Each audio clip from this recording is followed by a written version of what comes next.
In 79 AD, the earth trembled and the sky turned to ash. Within hours, entire Roman cities were buried alive. This is the story of Mount Vesuvius, one of the most catastrophic volcanic eruptions in history.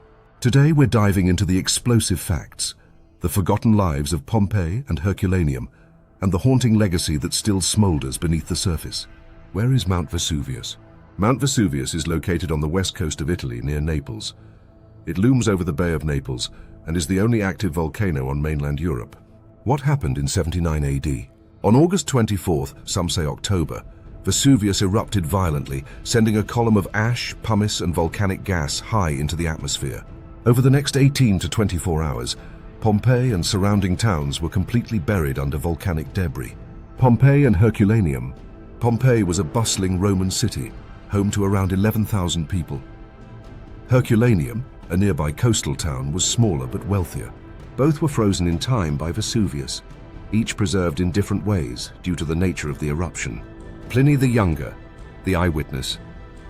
The only surviving eyewitness account comes from Pliny the Younger, a Roman author who described the eruption in 2 letters to historian Tacitus. He documented the ash cloud, the chaos, and the death of his uncle Pliny the Elder, who died trying to rescue survivors by boat. Pyroclastic flows, the true killer. Most victims didn't die from lava or ash, but from pyroclastic surges, waves of hot gas and volcanic matter moving faster than a hurricane.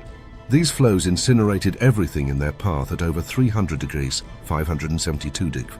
How were people preserved? In Pompeii, bodies decomposed under the ash, leaving voids in the hardened layers. Archaeologists later filled these with plaster, creating haunting casts of people caught in their final moments, some shielding their faces, others holding loved ones. Herculaneum's unique preservation.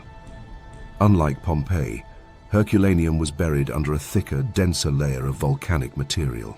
It preserved wooden furniture, scrolls, food, and even the remains of boats. The level of detail is astonishing. Rediscovery in the 18th century. Pompeii was rediscovered in 1748 by accident. As excavations continued, archaeologists unearthed an almost complete Roman city. Homes, streets, temples, brothels, and graffiti, all intact beneath the ash. Graffiti and daily life. Pompeii's walls are covered in graffiti. Political slogans, insults, love notes, and crude jokes. These messages give us a raw and unfiltered glimpse into Roman society before the eruption. What did people eat? Carbonized food remains show that ancient Romans in Pompeii enjoyed bread, olives, figs, seafood, and wine. Loaves of bread were even found still in ovens, abandoned mid-bake as the city fell into chaos. The misconception of lava. Contrary to popular belief, it wasn't lava that destroyed Pompeii. It was volcanic ash and gases.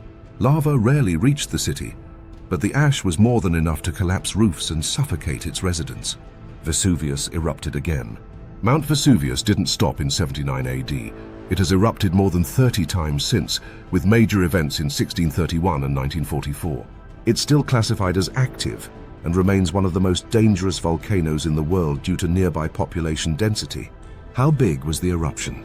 The 79 AD eruption released 100,000 times the thermal energy of the Hiroshima atomic bomb. The ash cloud reached up to 33 kilometers, 20 miles into the atmosphere. Modern monitoring of Vesuvius. Today, Italy has a robust monitoring system around Vesuvius. Scientists track seismic activity, gas emissions, and ground deformation to predict future eruptions. Millions of people live in the red zone around the volcano. The red zone. Danger still lurks. About 600,000 people live in the high-risk red zone near Vesuvius. A future eruption could be catastrophic without proper evacuation. That's why emergency plans and constant monitoring are essential. The Villa of the Papyri in Herculaneum, a luxurious villa, was found containing nearly 2,000 carbonized scrolls, the only known surviving library from the classical world. Modern technology is now being used to digitally unroll and read these ancient texts. Volcano tourism. Today, Mount Vesuvius and Pompeii are major tourist destinations. Millions visit the ruins each year to walk Roman streets, explore villas, and stand in the shadow of the sleeping giant. Cultural legacy. The eruption of Vesuvius has inspired countless works of art, literature, and film, from 18th century paintings to modern disaster movies. It remains a symbol of nature's power and unpredictability. Lessons from Pompeii. The sudden destruction of Pompeii reminds us how quickly life can change. But it also gives us a preserved window into ancient life, frozen in time, waiting to be studied and understood. Vesuvius didn't just destroy a city, it preserved a civilization. In its silence, it speaks volumes about life, death, and the fragility of empires. The story of Pompeii is both a tragedy and a gift to history. If this story fascinated you, drop a comment below. What would you take if you had just 5 minutes to escape? Don't forget to subscribe for more deep dives into history's most powerful moments. Until next time, stay curious and keep exploring the past.